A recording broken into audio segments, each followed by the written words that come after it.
Hi, everybody. This is a bizarre thing. So here I am in my living room. Again, this is for me, I'm trying to think now, probably day 8 of lockdown. You've all probably been locked down since my housemates here. Gareth, when were we locked down by Boris? 3 days ago? Monday. Yeah. Monday. Okay, Monday we were locked down. But I've been on lockdown. I shouldn't call it that, should I really? Isolation since last Tuesday. And turn off the recording over there, Gareth, because it's gonna, I'm gonna be able to hear it. Boost your viewers. Thank you, mate. Thank you. I've been on lockdown since last Tuesday. Self-isolation since last Tuesday. Chosen to be so because of an underlying health condition that I have. But I have today signed up to be an NHS volunteer. Although I can't go out and deliver things for people, I am going to be doing the phone calls, hopefully, if I get emailed to do some. I'd love to talk to people and hopefully help them out a little bit if I can. But what I'm doing right now, and every day for the next 32 days, I think there are 32 chapters, this book of mine is called Walking on Cinders, and this book was released 10 years ago this year in May of 2010. I was 18 years old when I wrote it. It was my second novel. It was published by King Edward VII Press, which was a label set up by my high school, King Edward VII in Melton Mowbray. That school no longer exists, actually. After 100 years, it was closed down in a reorganisation of schools in Leicestershire about 10 years ago or so. So this was one of the last things that the school got to do.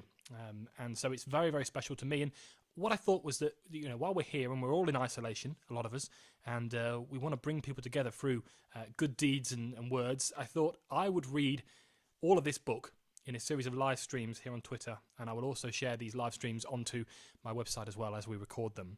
So hopefully you're looking forward to this tonight because it's the first one of these. I'll read the prologue and also the first chapter. So buckle up, prepare yourself. I apologise in advance because this is a dystopian story. So this story is probably, it's not going to be a happy-go-lucky romantic piece of fiction. But we're in trying times, and so dystopian fiction, the one thing I didn't do actually in this book was predict a viral outbreak. Probably should have done that, really, shouldn't I? But here we go. So I'll start with the first, the prologue of the novel Walking on Cinders, and then I will read the first chapter as well. Oh, I've got a cup of tea as well, so I shall be taking breaks for cups of tea. There we go. Prologue. London was different. London had changed. The tall skyscrapers and office blocks had disappeared, and just beyond the horizon, down towards the Docklands, you could see the remnants of the Gherkin, smashed. For the first time in the city's long history, the skyline was clear and the air was clean. If you stood and looked upwards, you might see St Paul's Cathedral, Big Ben, or the Houses of Parliament dominating the skyline. Behind them was Buckingham Palace, the last remaining stronghold of the British monarchy and a constant target for rebellion. The city had lost its grandeur, and it seemed quieter nowadays. The endless traffic jams had ceased because there was little fuel left to power such vehicles. Even the petrol rule, created by the government some 4 years previous as a way of conserving the depleting stocks of petrol, oil and diesel, had to be abolished. Now very few trundled along the once busy streets. Instead, the roads were filled with cyclists, and in some cases, for those who could afford and still believed in them, the new air-powered hover car. There were people walking too, filling the pavements and spilling out into disused taxi lanes. It was impossible to tell who these people were or what they were doing, but most of them were women, for the majority of the men had enlisted into world service following the outbreak of war. Those few men that remained held powerful roles in government or in West End musicals in the few remaining theatres. The war had not treated London kindly. It was 3 years since it had begun, and the future looked rocky. A decade earlier, the cracks had started to show all over the world.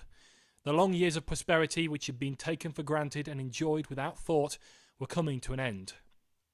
Nothing lasts forever, and most things have been too good for too long. People had gotten used to living without fear, repression, or merciless violence. There were few extremists in this new world, and of those that remained, almost all were isolated in the mountains of the Middle East. At this time, wars were localised and had little to no effect on the day-to-day movements of the world. Advances in technology too had reached their peak, with the computer interface now all-powerful in both design and performance. At one time, these machines had required human intervention to push buttons and insert data, but now they were powerful enough to do this alone. This power was minutely controlled through a super alliance of the largest manufacturers of software and operating systems, all of whom were committed to keeping tabs on the intellectual power of the computer. The years of prosperity, productivity, and new thinking had placed the world on a better footing. This in turn had given scientists, engineers, and the leading designers in modern technology a little too much confidence. They were veering close to the edge, bound to make that big mistake. They were not the first, and they would not be the last, but their actions and the consequences would affect the entire population of the world. Given time, and through a large global partnership, they realised one of man's most inspiring dreams. The development of a machine that could travel suspended above the earth had long been dismissed as impossible. And yet, peace, a stable economy, and a peak in the global food production now meant that the resources were suddenly at hand. The scientists proposed a vehicle which could be suspended a little above the ground through the use of repellent magnets and a new source of electronic power. By specifically positioning the magnets in response to a series of small-scale lab tests with a remote-controlled model, those behind the project believed that they could scale up the designs to create suspended motion. This hovercar, as it soon became known, would then be crafted from a lightweight carbon fibre material and would use an engine which relied solely on the power of air and water. Governments and leaders across the world were immediately inspired by the project and could not resist such revolutionary technology. All were in agreement. The design would go down in history as man's one chance to again conquer the forces of nature. Upon completion of the first hovercars, nations across the developed world placed their orders.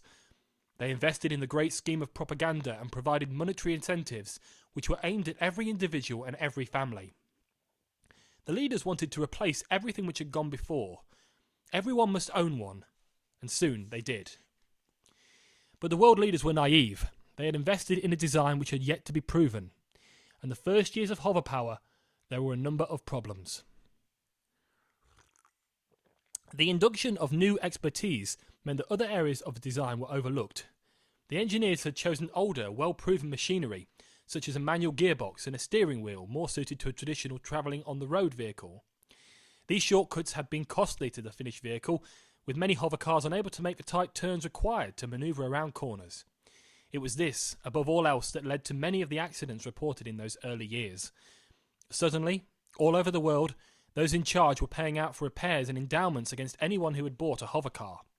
In some severe cases, the leaders and governments were taken to court over their inability to forward plan for the rickety nature and short lifespan of the new transport they had purchased. This meant that there were no further capital to offset against the continuing production costs for many miles of new magnetic road that were needed. All over the world, governments were working off borrowed money. It was then that they realised they had made a grave mistake. The years of prosperity were over. The repercussions of this economic crash spread quickly throughout the modern world. The hovercars were often dangerous, scraping against the ground as the magnetic suspension lapsed, but they were now the only kind of vehicle at most normal people's disposal. It meant they had no choice but to continue making use of their backward design.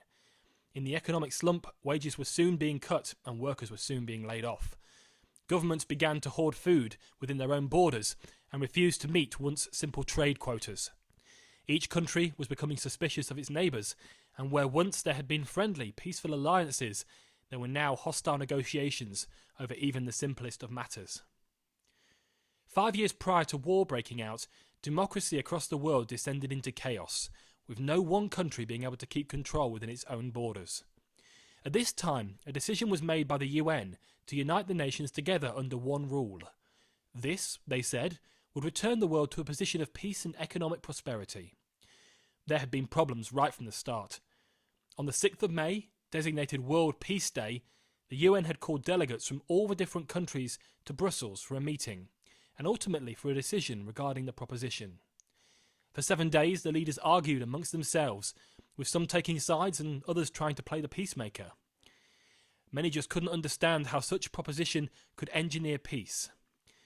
They considered the idea ludicrous and branded it impossible and inconsistent, for somewhere at the back of their minds they were scared that such a union might bring about a return to the Iron Curtain, only this time right across the world. The UN had learnt little from history and was slowly losing control. But as is often the case, towards the end of the conference, a new hope appeared on the horizon, and the leaders began to see the light. For the most part, it seemed that each country supported one of nearly two new emerged parties. They were the Reform Party and the United Party. These two worldwide organisations had opposing ideals and would provide support for those who swore alliance to them. If a country decided to adopt either the United or the Reformed ideology, they would keep their own form of government in place, with the worldwide organisations then watching over them from above in absolute control. The United Party was first established in the Western world. Here, alliances were built between members of the European Union, who agreed to support each other in matters of finance and foreign affairs, while decisions were taken in the United States of America and in New Zealand and Australia to join the European powers with whom they had always had strong bonds in the past. Collectively, the leaders agreed that peace was well overdue. The United Party supported this view, striving to create a unity that would see the return and establishment of complete peace across the whole world. But the party meant much more than this. Taking into account developments in technology, wealth, and the GDP of the modern world, even before the economic crash, they based their ideology on the proven and successful political and social system of capitalism. And why not? For many of the countries targeted to fall under United rule, this system of privately owned labour, goods and resources traded in markets had worked without pitfall for hundreds of years. They had their enemies too, and for the most part the United Party set themselves against all those who had failed them in the past. This meant that the historical movements of fascism, Marxism and communism were considered wrong, and through a strong use of propaganda were soon scapegoated. For the Reform Party, links and fundamental views were built upon a desire to improve what had gone before. Latin America and those who simply could not face working with the Western capitalist powers, including China, Japan, Russia, large parts of Asia and the Middle East, became strongly supportive of the reformed regime. The leaders knew that they could not fail as others had, and in order to prevent this, they set about creating a society which took the best points from history. They studied Russia, China, and even European powers in order to create the perfect form of leadership, which saw that everyone remained equal. This political organisation set themselves against the historic terrors of history, which was linked so closely to their desired form of governance. But, however hard they tried, they were still unable to shake off this terrible association. At first, these new alliances worked well, drawing funds together which brought the many nations of the world out of an economic darkness. Slowly began the road to recovery, with a return to arable food production and a strange new awareness of the things might never be so good again. Most people failed to notice that the skeptics who predicted an Iron Curtain, though, were not wrong. The lines between United and Reformed were no longer blurred, and following the UN's ruling, leaders began to strengthen their borders. Hostilities between Europe and the East intensified, especially over the lands that separated Russia from the rest of the continent, and the seas and oceans of the world became ever more dangerous places as the two sides fought over commercial fishing. For several years, the two sides remained relatively independent as superpowers that produced their own goods and became economically stable. But as can be seen in democracy and dictatorship throughout history, there is eventually a need to seek alliances with those around you, either for trade or merely to curb rebellion. Either such alliances are made, or one aims to overthrow the other. The reformed nations of the world agreed more with the latter, being dissatisfied with the level of raw materials held in united countries before the amalgamation. The United Isles of Great Britain were among the first to notice their opponents' rearmament. They weren't slow to react, and although trade was not immediately suspended, it continued alongside a rapidly progressing arms race and several dissident terrorist attacks on European borders. These hostilities were further fueled by television debates and news programmes that followed events as they unfolded across the world. To the average person living their day-to-day life in London in the months that led up to the declaration of war, united governance became just another problematic solution which had not lasted in the long run. The people of the United Isles of Great Britain had grown used to change. They had lived through the troubled years when the monarchy had fallen and had been forced to reluctantly hand power over to a newly elected president. They had then dealt patriotically with a change in name and the realisation that a country which was once so independent was now swearing allegiance and taking orders from the whole of Europe and America. The United leaders met twice per year in Brussels, and they discussed, always discussed.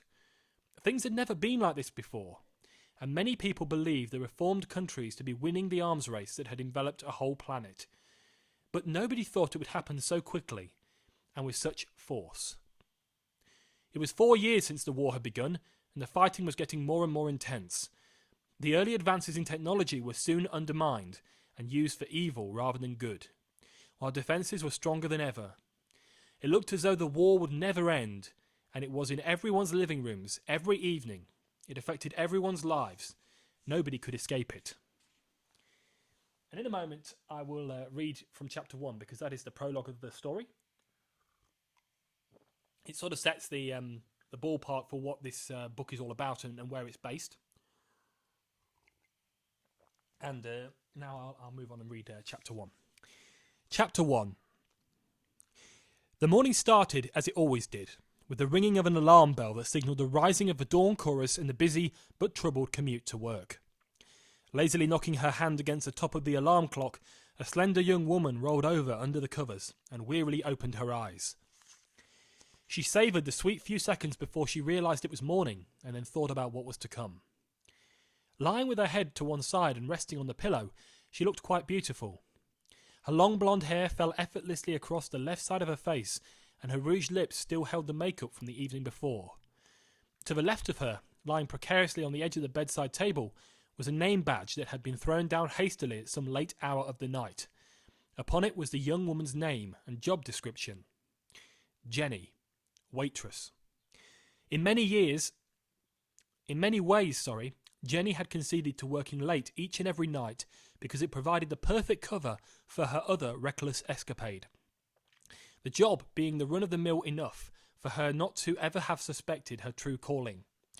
But there was one thing against which she had continuously protested, and that was shortening her name. She'd never had a problem with Jennifer before, and she craved the respect and knowledge that went along with a name that was so elegant. However, sometimes circumstances led to only one conclusion. The job itself was the most important thing, even when it came to certain difficulties. Difficulties such as the owner of the cafe, one Derek Richards, who thought that a catchy new name would seem more attractive to the customers. So, her new name, Jenny, had stuck. Life was good for Jennifer. She had a nice flat, a good circle of friends, and an interesting social life. A very interesting social life. For several years now, since the war had started, her various secret indulgences had led her to becoming the new force's sweetheart, and she was enjoying every moment of it. Of course, nobody knew it was really Jennifer behind the glamorous hairstyle and the layers of makeup. Her stage name and the normality of her regular waitressing job made sure of that. If she were to walk down any street in London, nobody would recognise her in her normal guise. Sure, she had the same face, but nobody knew her name, and so nobody thought for 1 second that this humble waitress could be the adored Miss Marmalade. Perhaps it was the secrecy of what she was doing, sneaking out late at night to the city's East End and performing in the underground clubs and pubs for foreign soldiers, or even the secret fame and good fortune that thrilled her so much. Whatever it was, Jennifer was certainly living it up. But there was the other side to think of too. There was nobody to love Jennifer for who she was, and to most her former life ceased to exist completely. More and more often nowadays, she found herself troubled by the prospect of being unable to form any lasting relationship, for fear of revealing her dual identity. Jennifer lived in a double world, and living for herself, fending for herself, was fine in the most part, but when she wanted companionship, it was always so hard to find. Of course, Miss Marmalade had many handsome admirers who would run to her side at the click of her fingers, but for Jennifer things were not quite so simple. It was this that troubled her each and every day. Waking in the morning to the same noise of the alarm, tapping it with the same slight movement of her hand just to stop the ringing in her ears, and then turning over to face the same window just to wonder what the point was in getting up and preparing for work that day. This had become her regular morning routine, and eventually she would always come to the same conclusion. When she was at the cafe, she was earning money, and while this incentive was surely as good as any other, she was also confident that the tediously repetitive tasks and mundane chit-chat would take her mind off her own problems, if only for a short time. Finally coming to terms with the fact that she simply could not lie in bed all day, however much she wanted to, and Jennifer pulled back the covers and clambered off the edge of a double mattress. That night she had donned a pale pink lace nightie, and it clung to her shapely body, the colour contrasting with that of her lips and presenting a picture of innocence. Quickly she decided that her hairbrush and straighteners could wait, and instead she padded out of the bedroom and towards her favourite room in the flat.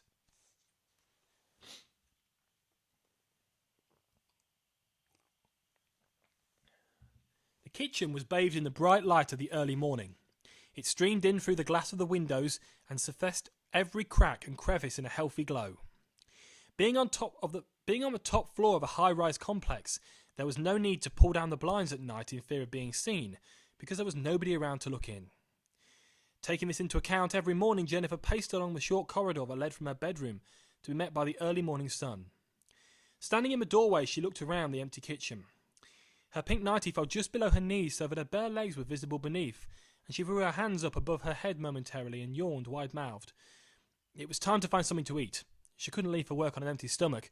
It seemed to be fate then that there was nothing around to eat. She turned her head to the left, ran her fingers through her long hair, down her arm and smoothed out the bottom of her nightie. She hadn't realised how busy her schedule had become. Performing as Miss Marmalade most nights of the week and maintaining her waitressing job meant she scarcely had time for anything else. She had simply forgotten to buy food. But there was no way she could go into work without it.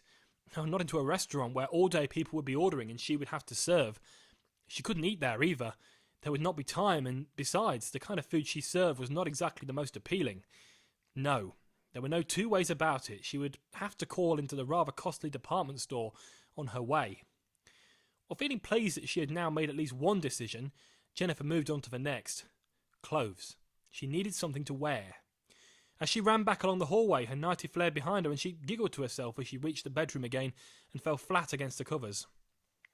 Here was a glimpse of Jennifer's cheeky, fundamentally playful side, which she only ever revealed when she was hamming up Miss Marmalade for the soldiers, for her alter ego wasn't vulnerable, and even if Jennifer did want to show the side of her personality to the real world, she knew it was not quite ready yet. She did not like the idea of becoming Miss Marmalade full-time. She couldn't handle it. By keeping her two lives separate, she was distancing herself from the prospect, and for now, would just have to put up with living with her small flat high above the city streets. To the left of the bed was a solid pine wardrobe, and to the right a full-length mirror and a dressing table. Pressing herself away from the mattress and turning the handle on the wardrobe, Jennifer peered inside and rummaged around the dull greys of her waitressing uniform. It didn't take long to change, quickly wiggling out of her nightie, ready to submit to that far more presentable persona, and that meant turning to the dreaded straighteners once more. Although she hated to admit it, on several occasions Jennifer had singed her hair when using these things, which was embarrassing to say the least.